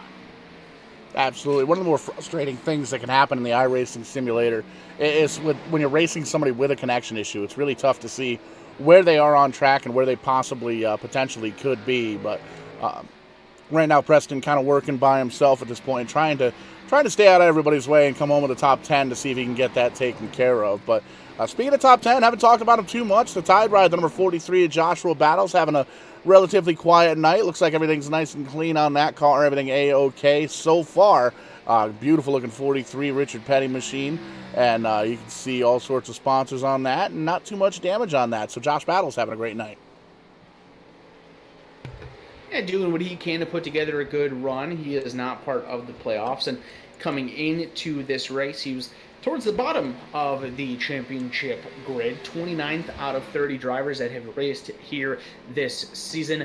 Only has 1 top 10 finish on the year in 13 starts, so he's only 1 position out of a second top 10 finish here with the FATHEADZ Cup Series tonight. And just behind him, you can see the battle going on for position number 11. Pete Woodger making his return to the series after some health issues, putting up a very good run back there in position. Well, actually, now he has moved into position number 11. Apparently, somebody has dropped out of the top 10 there, and it looks like it was the 13 of Preston Purrier. Purrier has lost a handful of positions, and that creates this battle now for position number 11 and puts the 43 of Joshua Battles inside the top 10. Yeah, there you can see Preston Purrier just coming off pit road, still struggling with that connection issue. Wondering if that's why he came down pit road, maybe did a quick little reset on the modem, but still struggling there with the 13. Back up front, still pretty much status quo. Wayne Bowen picking up where he left off once he was able to get around the older tires of the 47 car of Alonzo King. He's got Trevor Absher, teammate, Joe Gibbs Racing teammate, right behind him in the 19 Tracker Boats Bass Pro Shops car, and you can see right in his tire tracks, running a very similar line. So kind of shows these drivers spent a lot of time practicing here before the race as well as throughout the week here. And then we got the Hendrick Motorsports 88, the FATHEADZ car, Ed Boyles Jr. another championship contender running in the third position, and running, again, a very similar line. Not quite down on the bottom, not quite in the middle, somewhere almost middle bottom, as you see Kenny Coppola going all the way up to the outside of that wall, giving it a little bit of a scuff mark. Nothing too crazy, but doing a great job holding on to the fourth position. And Chris Spear, talk about great running in the top 5 here, as he's got Wade Palmer the fifth in a 24 machine all the way down low, trying to take a peek, thinks better of it, tucks back into his tire tracks. We complete lap number 88. We've seen a lot of really good battling going on around the Magic Mile here tonight, and it just will not go away. Good stuff out of Chris Spear and Wade Palmer the fifth there for position number 5, kind of cycling through the rest of the top 10 at the moment. There's David Douthwaite in position number 8 now after, big contact there into the outside wall for the 24 machine of Wade Palmer the fifth. He overdrove turn number 3 and pancaked the right side of that Valvoline Camaro into the outside safer barrier. Looks like he's been able to recover fairly quickly, but a bit of a costly mistake there for the 24 machine, losing a little bit of time, damaging up the right front fender on that Valvoline Camaro. Gotta limit those mistakes. He's going for everything he can. He wants that top 5 finish. He would love to have that extra point by getting around Chris Spear, but now the monkey wrench gets thrown into the mix here. Caution flag is out once again here at the New Hampshire Motor Speedway, cycling through. More problems for the 13 machine to Preston Puryear. We've talked about the connection issues throughout this race. Looks like a separate incident has kind of, I don't know. I guess kind of looking back at it here, Paul, maybe this was a cause from those connection issues. Yeah, we're going to take a quick peek, Colin Beerbong instant replay with the 13 of Preston Puryear, and once the camera jumps back in here, we can see there's actually some contact between the 13 and the 48 of Michael Miller. We'll back that up one more time. I know it's tough to see with the connection issues, but you can see the 48 car kind of coming up. There's no 13 car, loses the back end, gets a little wiggly, and all of a sudden the 13 kind of pops up right where the 48 car was. So really nothing Michael Miller could have done there. Really nothing Preston could have done in the 13 car, but definitely not something these championship contenders wanted to have to deal with this late in the race here. Preston Puryear looks like he's going to be on pit road for quite some time, trying to get that thing repaired just a little bit. And speaking of pit road, Kyle, it looks like it's busy. It sure is. All of our top drivers back down on the pit road for some service. No strategy move out of Alonzo King this time. He's going to come down and join the rest of them off of pit road. Wayne Bowen, that crew does it again. They will win the race off. Trevor Absher will come off behind him in position number 2. Ed Boyles Jr. out in position 3. Then you have Kenny Coppola 4th. Wade Palmer the 5th. He gets around Chris Spear on pit road. That's the easiest place to make a pass. He will leave in position number 5. Chris Spear is 6th off of pit road. 7th will be Ken Eller. 8th, David Douthwaite. Looks like Joshua Battles is going to be in position number 9, and Alonzo King will complete the top 10 coming off of pit road. Want to make mention of this, Paul, because it has a very big impact on the playoffs here. Notice during that green flag run that the number 12 machine of Caleb Levener, he has retired from this event here tonight. That is not at all good.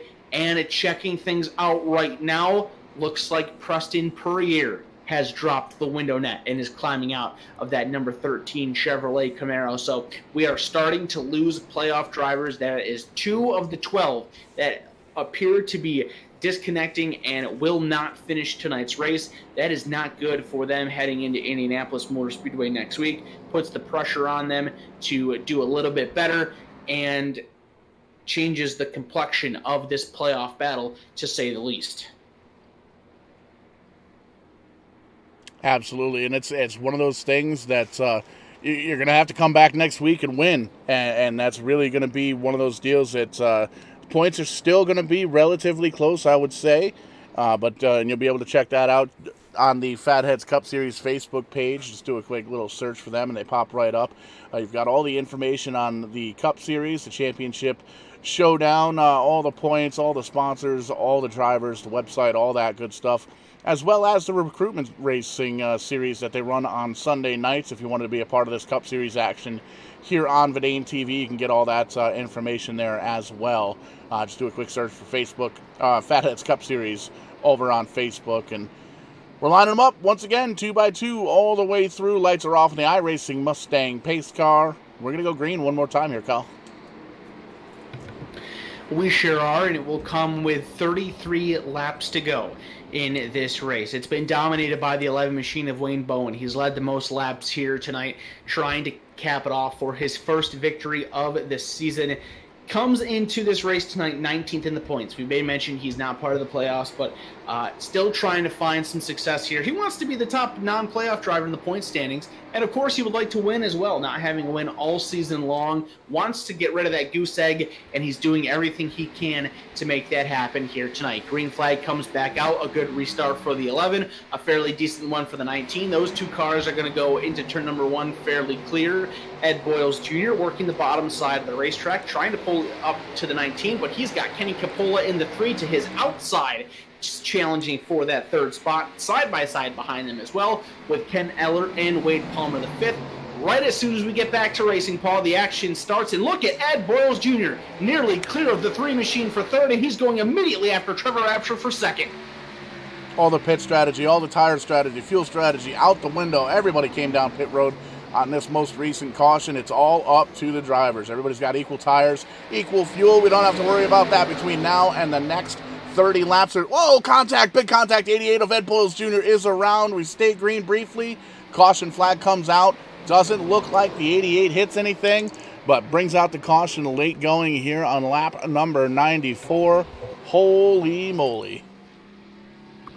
Man, oh man, that could have been a major disaster for the 88 of Ed Boyles Jr. He was kind of the victim of circumstances there, as we'll hit the rewind button on the tape and show you what happened there on the Kong Beer Bong instant replay. Watch the outside car, the 3 machine of Kenny Capola, off of turn 2. He gets a little bit sideways. He gathers the car up, but not enough to stay off of the 88 of Ed Boyles Jr.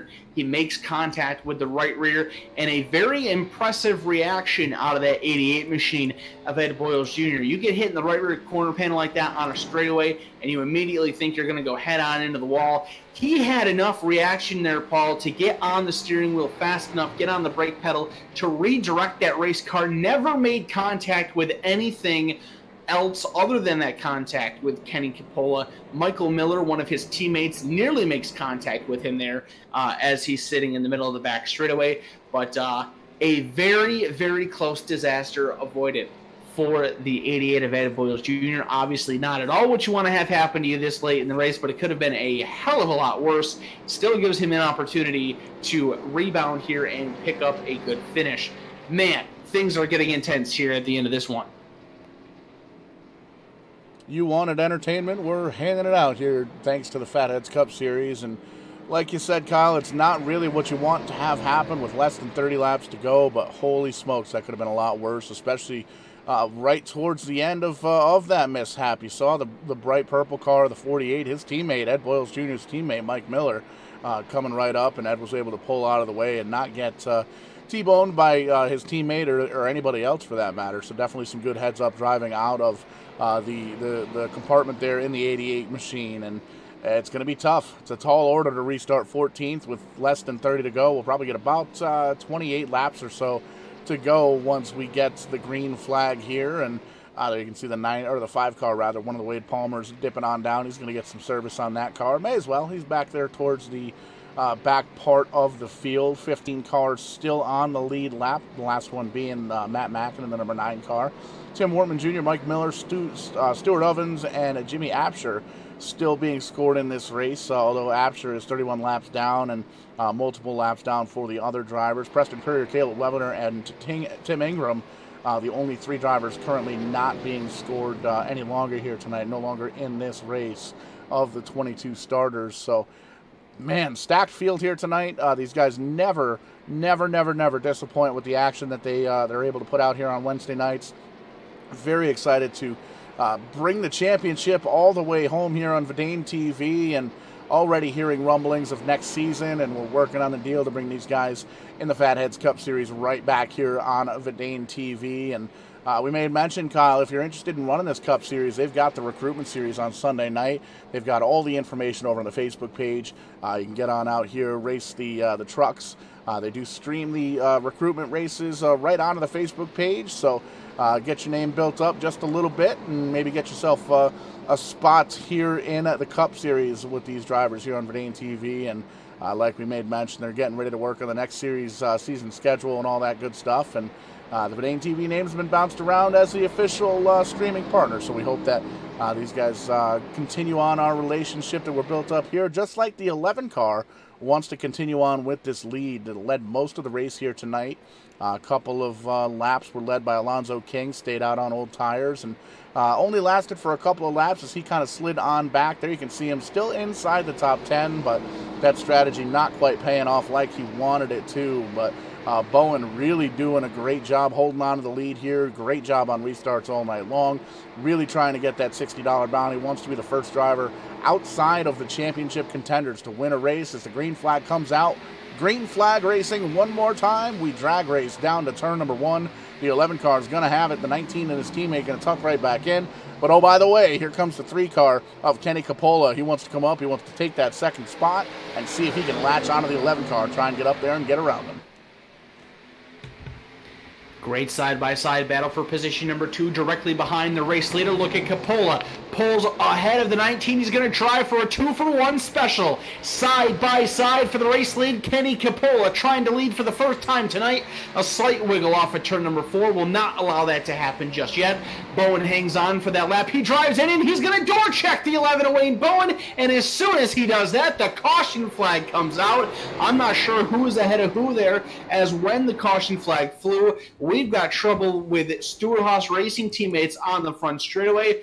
Derek Cook and Pete Woodrum are crossed up. Looks like Michael Miller in the 48 also got a piece of that. He actually may have been the cause of that coming off of turn 4, Paul. Crazy racing up front, exciting racing back here towards the middle of the pack, and we're focusing in on the 4 car of Pete Woodrum, and it looks like the original wreck was the 48 car of Mike Miller. So we'll back this up one more time, the Kong Beer Bong instant replay, and it looks like the 48 car may have lost control of that race car side by side with the 14. Gets around him no problem, and as he kind of moves up the racetrack just a bit, that looks like a flat tire almost, Kyle. That was a hard right-hand turn coming out of turn 4. Yeah, pretty big impact there out of the Ally Chevrolet of Michael Miller. Not at all the race that he was hoping to have after winning last week at Road America. Just got a little sideways off of turn 4 there. Couldn't correct it well enough into the outside wall. Derek Cook nowhere to go, and Pete Woodrum just could not avoid him. Gives him a nice T-bone shot to that right side door, and then they get piled up into the inside wall. Oh, Matt Mackin actually got a piece of that one too. I didn't see that until late. Another playoff driver. So we are starting to see a lot of playoff drivers with some issues late in the going here in this race. Looking at Mackin's car, he was spewing some smoke out of the back end of that Napa Auto Parts Chevrolet. He's down on pit road trying to get that thing fixed up. This race is really going to turn this playoff grid all sorts of upside down, maybe even upside down 2 or 3 times. Yeah, a couple of flips and back flips and front flips, sideways flips. There you can see the 8 car getting the wave around, going around, getting closer to the lead lap. Currently scored 3 laps down, so that'll put him 2 laps down, it appears. But see if we can get in touch with the current leader after a great power move. Kenny Capola, you got a copy? Yeah, I'm here. Man, great power move getting up to the lead. What do you got for the last 25 laps or so? Not much, man. I mean, I went a little bit too hot. Thanks to Wayne for letting me go, but I put it in there, man. It's playoff time. Absolutely, trying to come home with a victory. And, man, hopefully we talk to you after the race. Try and get that podium, try and get that win. I'm going to try. About 20 to go. We'll see what happens. Kenny Capola in the number 3 car, the new leader, just getting around the number 11 car. And you heard him say it, his own words. Got in there just a little bit too hot. And some great driving between both the 3 of Kenny Capola and the 11 of Wayne Bowen. And a little bit of give and take action late in the going here. Working lap 103, going to come across to the stripe for 104. Probably get the restart with 20 laps to go here, Kyle. And it's still pretty much anybody's race. It'll be very interesting to see what Wayne Bowen does here with this number 3 car. Remember, he has nothing to lose. He is not racing for a championship this season. Kenny Capola is. You can see the lime green window banner and spoiler on that number 3 ride. So not sure if Capola kind of jumped on the microphone there to apologize for the contact immediately, trying to mend that bridge before they have to walk over it again. The restart's going to come with 21 laps to go, and you know how hungry Wayne Bowen is at this point. He's led the most laps, winless on the season. He doesn't want to see it go away this late in the going. He wants to try to finish this one off and go to victory lane. Trevor Absher, of course, he wants to spoil the party too. Winning your in, gets the victory here. He doesn't have to worry about Indianapolis and Michigan. The racing has been fantastic tonight. We've seen a lot of battling, a lot of close racing, a very entertaining race for the Magic Mile here at New Hampshire Motor Speedway. 21 laps to go when they come to the green flag this time by. Kenny Capola, the race leader. Wayne Bowen in second. Trevor Absher third. Ken Eller is fourth. And Wade Palmer the fifth, completing your top 5 cars. All of those cars mentioned are playoff drivers, minus the 11 Chris Spear, Joshua Battles, the only other cars in the top 10 that are not racing for the playoffs. A little bit of a weird stack up there. Ken Eller leaving a big bunch of space behind the 11, but we're going to go green. Capola will clear for the race lead. Top 3 cars are single file, side by side for fourth with Wade Palmer the fifth and Ken Eller. Hornets Nest behind them, side by side for the 4th position. Ellard up on the high side, and that Valvoline machine down low. They think better of it. They kind of sort it out just a little bit. Nope, still side by side as they head into turn number 3. Absolutely go time. 20 laps to go here at the Magic Mile. And Kenny Capola, the number 3 car, holding on to the lead so far, crossing the stripe as the race leader. And that is the way to get yourself into the next chance, or the next round of the championship hunt. Win the race and you're in, and you don't necessarily have to worry about too much the race at Indy next week or Michigan the following week, because you're already into the next round, and that's what Kenny Capola is trying to accomplish here tonight. Good battle for position number 4 going on. Alonzo King on the inside trying to take it. Ken Ellert on the outside trying to hang on. The two are nearly going to make some contact. They may have made some contact. Here comes Wade Palmer the fifth with a good run off of turn 4. King will clear the 95. Now the door is open for Palmer to get down to the inside. He's going to do that. Try to slide up in front. Ellert has to hit the brakes. The pass is made. Moon Wade Palmer the fifth inside the top 5. Ellert drops back 2 positions there in that lap. And now Joshua Battles in the background trying to close in for position number 6. I believe we may have had something happen to Chris Spear there in the 70 car. I think he was right there, and now I don't see him anymore, Paul. Yeah, I was just going to make mention, currently being scored 13th, Tim Wortman Jr., the next driver in line to get around him a couple of laps down here.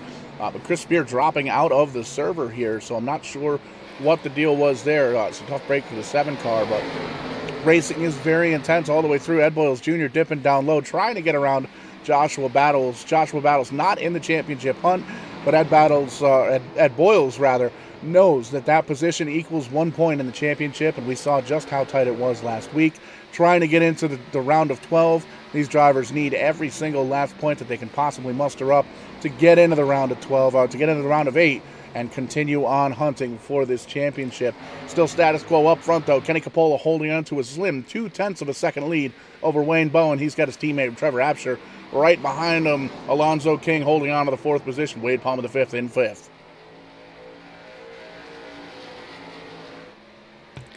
Still checking things out up at the front. 3 cars fairly close together here.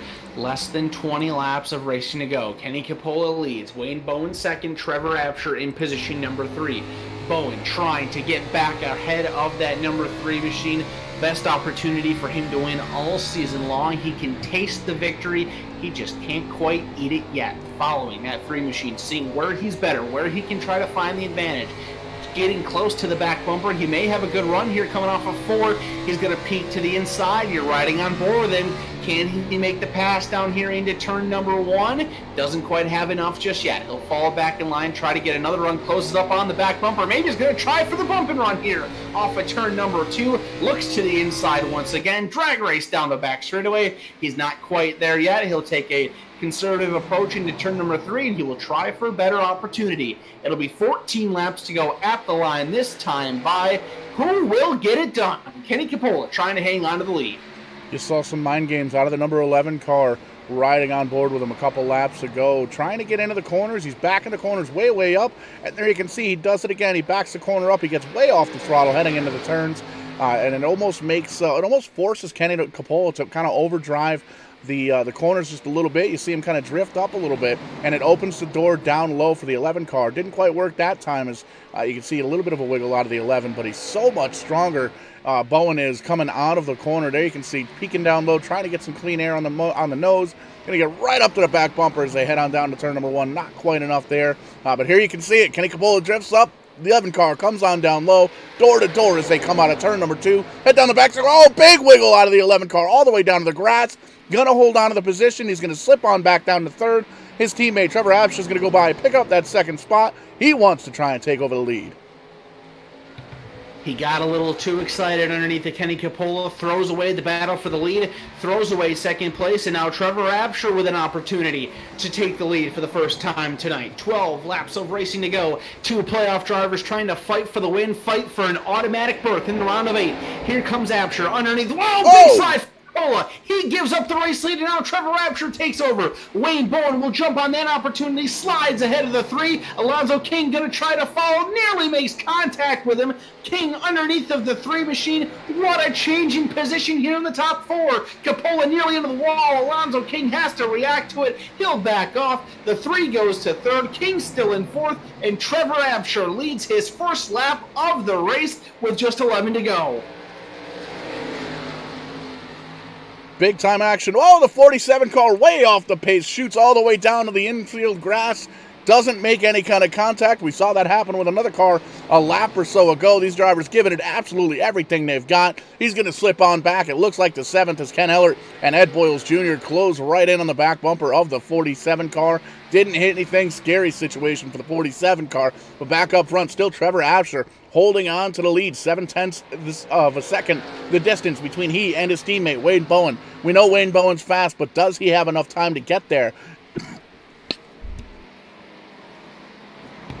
Things now starting to settle out just a little bit at the front of the field, and you have to wonder what's going through the mind of Wayne Bowen right now. His teammate in the playoffs is in the lead. If he wins this race, he gets to go to the round of 8 without any worries about Indianapolis or Michigan next week.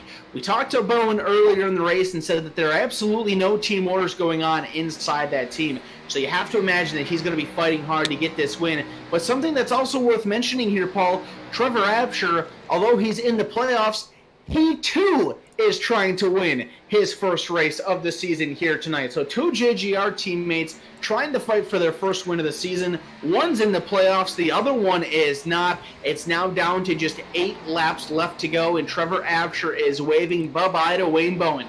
If Bowen wants an opportunity to win, he's going to have to really get up on the wheel, or he may have to hope for a yellow.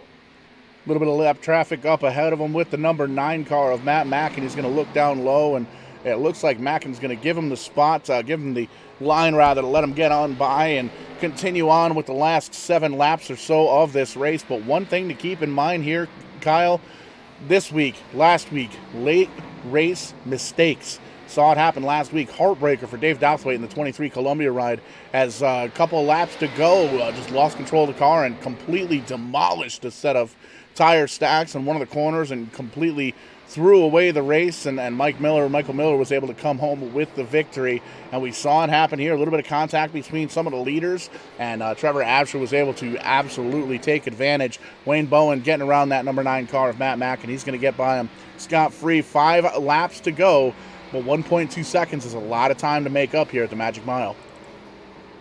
Oh, the 9 car's on the wall. Mackin gets up into the outside wall, keeps it pointed. We will stay green. 1.3 seconds the gap between your top 2. Wayne Bowen lost about half a second on race leader Trevor Absher, trying to get around the lap traffic there. He closed in a few tenths the prior lap, but loses half a second, and the flagger will show the field a handful. 5 laps of racing to go. It looks like it is all Trevor Absher at this moment. Nearly a second and a half out in front of the field. He is praying and hoping that he does not see any other flag come out of that flagger stand other than a white one. We got a car sliding in the background. It's Wade Palmer, the 5th. He's down to the inside grass.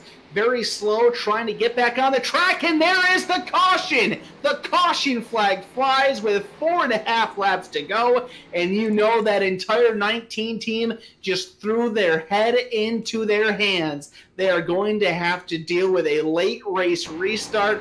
Oh my goodness, Paul. Things just got even more intense. Flying monkey wrenches all over the place. We saw how strong that 24 car was trying to get up around Coppola in the 3, and we see him right there lose the back end of the race car coming out of turn number 2. He was able to get out of the grass just fine, but as he got that car up under power, caution flag flew because he was technically in the racing groove. Going to give us a restart with 2-3 laps to go. We've seen the 19's been fantastic on restarts. The 11, the king of restarts here at the Magic Mile. Kenny Coppola's there. Ed Boyles Jr. is there. Alonzo King is running in the 5th position. This race is not over. This is going to get very exciting, Paul. We've seen such a good race up to this point. Now the two teammates that are fighting for their first win of the season are going to line up next to each other once again. Trevor Absher, for the first time tonight, will have control of the restart. So many different stories inside this top 5 as to what's going on right now. Trevor Absher, no wins on the season, playoff driver trying to lock his way into the round of 8. Wayne Bowen, not a playoff driver. No wins on this season, the dominant car of the night. He does not want to see this opportunity pass him by. He wants to go to victory lane. Kenny Coppola, he is a playoff driver trying to get himself into the round of 8 as well. How about Ed Boyles Jr.? He had some contact with the 3 at Kenny Coppola. 25, 30 laps ago or so. He has rebounded and put himself back inside the top 5. He is going to line up in position number 4. He's going to try to be aggressive here to pick up as many positions as he can. And Alonzo King, he gets a break here. He made a mistake during that green flag run, was right with these guys battling for the lead, got down into the inside grass. All of that goes away now. He's got one last opportunity as we will go to a green-white checkered finish in this race. Only one attempt, though. We do not have more than that, so you got to make it count here. If you have anything for Trevor Absher and Wayne Bowen, you have to show it your cards. You got to push it all into the center of the table because this is going to be your final shot to get to victory lane. Business has been picking up all night long. We've seen some great racing throughout all the drivers here, throughout the entire field, and you can see still not over yet. Trevor Absher, Wade Bowen, Kenny Coppola, Ed Boyles Jr., Alonzo King, the top 5. Ken Ellert holding on to a 6th position. David Douthwaite struggling earlier on, but he's up to 7th. Wade Palmer the 5th after this most recent caution. He's going to slide on back to the 8th position. Joshua Battles running in the 9th spot. Derek Cook in the 14 car has moved up into the top 10. Wade Bowen the 4th is running 11th. Ryan Kling, the last car on the lead lap there in 12th. Tim Wortman Jr. in the 00, he's currently running 13th, 1 lap down. Stuart Ovens in the 8 car, he's struggled most of the night here, 3 laps down in 14th. Michael Miller, we saw earlier on tonight, running 15th, 5 laps down. Chris Spear, we saw, has rejoined the race, but currently 7 laps down in the 16th position. Matt Mack and Pete Woodrum rounding out the 18 drivers still out on track here of the original 22 starters. But Kyle, the lights are off on the pace car. We're getting ready to go green. We sure are, Paul. As mentioned, one and only shot at a green-white checkered here in this race. Final shot. Who is it going to be? How is it going to be done? Trevor Absher, Wayne Bowen, Joe Gibbs Racing teammates on the front row. Kenny Coppola, Ed Boyles Jr. in row 2, Alonzo King and Ken Ellert in row 3. We will go into overtime. Green-white checkered, 2 extra laps. How is it going to happen? Here we go. Pace car down on the pit road. The JGR teammates on the front row. Absher trying to stack the field up just a little bit. He's on the loud pedal, and here we go. Green flag is out. He should be able to clear teammate Wayne Bowen going into turn number 1. That's exactly what he does. Most of the top side going into 1. Contact. Ken Ellert into the back bumper of Ed Boyles Jr. Shoots him up the racetrack. Boyles is into the wall. They're crashing. Alonzo King gets turned head on. He hits hard. Multiple other cars get involved. The caution flag is out, and this race is over. The checkered flag will fall in 1 lap's time, and the driver that will claim the victory, his first of the season, he will lock himself into the round of 8 in these playoffs, Trevor Absher. And the Bass Pro Shops, Tractor Boats, Toyota Camry, for Joe Gibbs Racing will win tonight at New Hampshire Motor Speedway. Absolutely exciting racing from start to finish here, and Trevor Absher taking advantage of some late race contact between some of the leaders, going to come home with the victory, just making this final lap. All he's got to do is make sure he doesn't run out of fuel, doesn't have to hit the wall, hope nothing breaks. There you can see picking up the pace car, coming into turn number 4, getting ready to cross the stripe, and you can see his teammates right there. You can bet he's trying to get a congratulatory bump in there. There you can see a little bit of contact between he and Kenny Capola in the number 3 car, and there's absolutely going to be some celebratory donuts here for the JGR group. 19's going to pull right on down there on the front stretch. He's not even going to do the extra pace laps. He's all set. He's got the victory. He's going to come home a winner, and he's going to, well, not necessarily take the next 2 weeks off, but he can go out and have some fun because he's already booked himself a ticket into the championship round of 8. No wins on the season. He picked the right time to get his first one. Puts himself into the round of 8. And as you said, Paul, there's not too much to worry about these next couple weeks. But hey, if he goes out and gets another win or two, that just adds to the amount of playoff points that he gets to carry into the round of 8 with him, and makes it even easier for him to get into the championship 4. So here's your rundown of the top 10. Trevor Absher goes to victory lane. Wayne Bowen, probably a little disappointed inside that number 11 car, finishes in 2nd. Kenny Capola 3rd. Wade Palmer the 5th gets 4th, and Ken Eller will complete your top 5. Ed Boyles Jr. is going to get credited with a 6th place finish tonight after that wild last lap ordeal. David Douthwaite in position 7. Joshua Battles finishes in 8th. A big shot to the outside wall for the 47 Alonzo King puts him in position number 9. And Derek Cook, rough night for him in that 14 machine, but he's able to finish in the top 10. Ryan Kling comes home 11th, the last driver on the lead lap. Tim Wortman Jr. in the double aught car finishes 1 lap down in 12th. Wade Palmer the 4th, 13th. Stuart Ovens, Michael Miller, Chris Spear, Matt Mackin, Pete Woodrum making his return here tonight. Not the race he was looking for, but he comes home 18th. Preston Perrier, after some connection issues, finishes 19th. Caleb Levener rounding out the top 20, and Jimmy Absher, Tim Ingram rounding out the 22-car field here tonight. But man, oh man, it looks like we've already got the winners celebrating here in victory lane. Trevor Absher coming home with the victory, punching his ticket into the championship round of 8. Trevor, how about it? Congratulations, man. Thank you, man. Finally! Let's go! Finally! Hell yeah. Great win, man. Great to talk to you. I know we've talked to you a couple of times here on Vidane TV. Couple of podium finishes. Very first win here in the FATHEADZ Cup Series. Very first win here on Vidane TV. Talk to us about your night, man. How's it feel?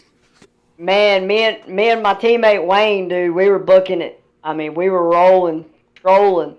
You know, we were just trying to save our tires, just keep up with each other, and just run away from the field, and that's what we did. And I hate my teammate there, Wayne, got in with Kenny there, and I got by him, but I mean, that's how racing goes. But we still finished 1-2, so I ain't complaining. Joe Gibbs Racing having a great night, like you said, finishing 1-2, and booked yourself into the championship round of 8 already, so you don't necessarily have to worry too much about what happens here at Indianapolis and Michigan coming up here, except go out for a couple more wins. What do you think? You got anything for us? Oh yeah, I'm not coming out just riding because I'm in the final 8. I'm gonna win the next 2 too. That's what we like to hear. Confidence oozing out of Trevor Absher and this 19 car. And man, we got Bass Pro Shops on the hood. We got all sorts of sponsors all around this number 19 Camry. Who else makes it happen? Who gets you to and from the virtual racetrack here? Floor's all yours. I really want to thank my teammates because our teammates really come together tonight. We really helped each other out. My dad, he really helped us out towards the end of the race there. Wayne, just being a good teammate, just we ran good together up there. And Ken, he didn't get much practice in this week, but he come in with the top 5, I think. Our team, we just run really good together, all together, and want to thank Fatheads for putting this on and all that. Man, we have a blast every Wednesday. Absolutely. Well, man, congratulations on the win. Finally coming home with a victory here on Vidane TV, and we can tell you're excited, and we're excited to see what happens over the next couple of weeks. Heck yeah, boy, let's get it. Absolutely. And Kyle, well, you're pretty much right next to me. Team celebrating down here. You've caught up with Wayne Bowen in the 11 car. Yeah, that I have down here. 2nd place finisher, Wayne Bowen. Wayne, I'm sure there's a mix of emotions going through you right now. It's such a dominant race for you and for this Joe Gibbs Racing team. You led 93 laps. Unfortunately, you come across the line second place on the one that matters the most. Walk us through your race here, my friend. Such a good run for you today. Yes, sir, sure was. Just, like Trevor said, we just wanted to get out front away from everybody riding, save our equipment, and that's what we did. We were super fast, especially on them long runs. Just there at the end, Kenny come inside hard. I seen him coming. We just touched wheels a little bit, and, he got by me, and Trevor slipped by, and I don't know, must have just bumped the left front a little bit, and the car just got a little tight through the center after that. But I am just super excited for Trevor. He's had a bunch of podium finishes. He's been beating on the door, and I'm glad to see him get it. Glad we could run 1-2. And, and just thanks to Jimmy for all the help with this setup and getting us rolling like we was. There weren't a lot of non-playoff drivers up towards the front of the field during this race, but you were one of them. As a non-playoff guy, knowing that you're racing around so many of these playoff drivers, how difficult was it for you to try to keep focused and make sure that you stay on your game? Because one mistake out of you, while yes, it may have hurt your race, it could have hurt somebody else's championship as well. So what was it like trying to deal with some of those pressures, knowing that there's so much more going on around you than just yourself? I hate to say it, but I don't even think about that. I'm out there to race, and when you got a car like that can get out front and lead laps, that's what you go do. Now, if we'd have been running, back about 5th or 10th place or something like that, it would enter my mind. But we was up front, had my teammate on my bumper all night, and it was just going after the checkered flag. That's all it was about tonight. Despite not winning this race tonight, I'm sure things are very positive inside that 11 camp and that JGR camp. What do we got to do to finish this one off? Obviously, this was your best shot this season to get the victory. You don't get it done, but you still have opportunities. Not racing for a championship, you're racing for the checkered flags. What do you think you need to do to get one before this season is all over with? Just come out and do the same thing we did tonight. Just work on the setup for the next race, get the car fast, and just try to qualify up front, get out front, get track position, lead laps. We got some good tracks coming up that I'm confident with. I can run just as good as I have the past 2 weeks and this week here. We got a little momentum going. It's finally coming around. Had some bad luck earlier in the season, and seems like we've shook that the last couple races for the most part, But just going to keep digging. I'm going out every week looking to win. Like you say, I'm not in the chase. I'm there to win the race, and I'm going to do everything I can to do it. And, if not, just get the best finish I can from there. A second-place run for Wayne Bowen tonight. Wayne, you mentioned how important it is to be as successful as it has been with your team tonight and throughout this series. Anybody else that you'd like to thank for this run, the mic's yours to do so. Yeah, I just want to thank FATHEADZ coming on board, sponsoring the series. I know we got more sponsors, and I wished I could remember the name. It's my first podium, so I'm a little lost on it. I appreciate y'all coming out and doing the broadcast for us. Again, Ken, a good teammate, helps us out a lot. Trevor, good teammate. We all work good together. Thanks, Jimmy. Couldn't do it without him. Jimmy put a lot of work in this week. Leading up to tonight to make sure that we were all fast. And, if it wasn't for him, we wouldn't be in the spot we was in tonight. So just everybody involved, appreciate it. Thank you. It wasn't the victory that he was hoping to get tonight, but you can still hear how happy and positive the emotion is out of Wayne Bowen tonight with a second-place run, a 1-2 finish for the Joe Gibbs Racing team. They had another car with Ken Eller inside the top 5. They're the first ones to punch their ticket to the round of 8, and you know that they're going to try to keep this assault going into Indianapolis Motor Speedway next week. Paul will send things on over to you, catching up with the third-place finisher tonight. Just so happens to be the same number on the side of his car, the 3 of Kenny Capola.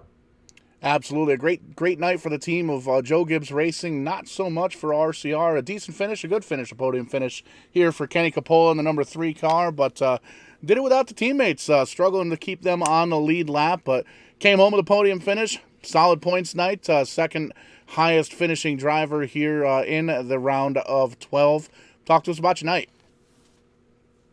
Well, I'm sure Tim Wortman's pretty upset with me considering I took him out of the race, and I know he's the points leader, and I feel real bad. I just want to say I'm sorry. this should be him stand on the podium right now. But we had a strong car. I don't think it was a car to win the race, but top 5 car for sure. We worked real hard all week on the setup, and fortunate to finish 3rd. Got a little aggressive, tried to take the lead and just burn up my equipment trying to hold on to it.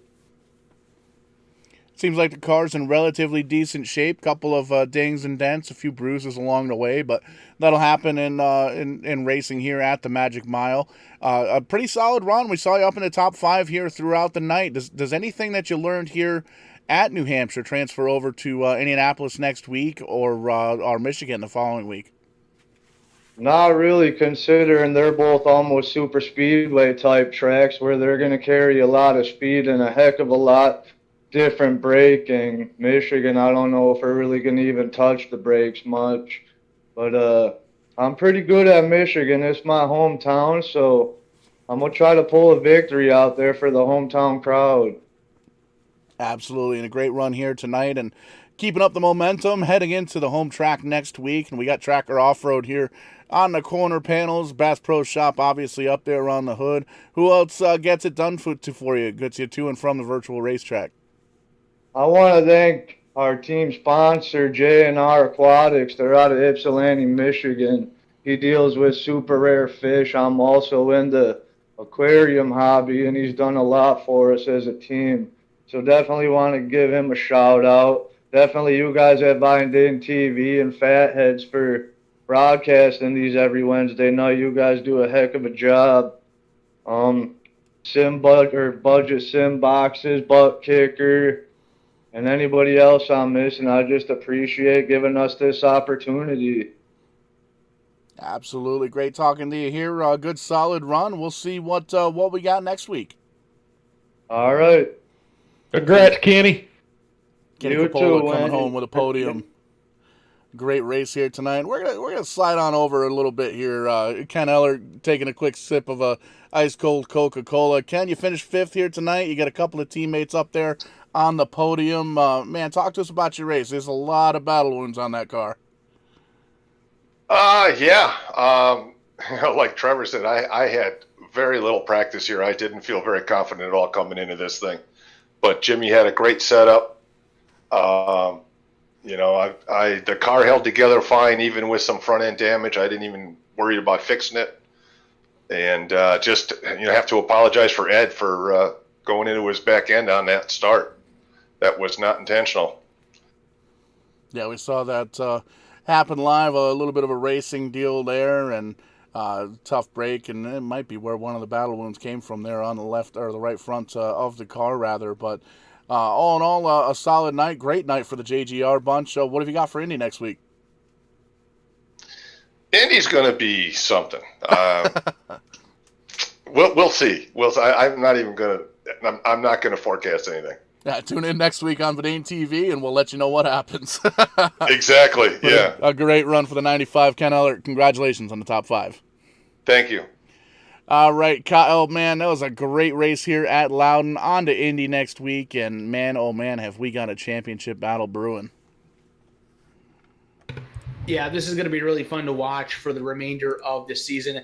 I got to be honest with you, Paul. I really did not expect this race to be as entertaining as it was. Usually with New Hampshire, it's kind of you don't really know exactly what kind of a race you're going to get. Sometimes things can get kind of spread out and it can be a little bit lackluster, but we did not see that at all tonight. We saw a lot of really hard racing. We saw a handful of contenders both in the playoffs and outside of the playoffs that had an opportunity to win this race.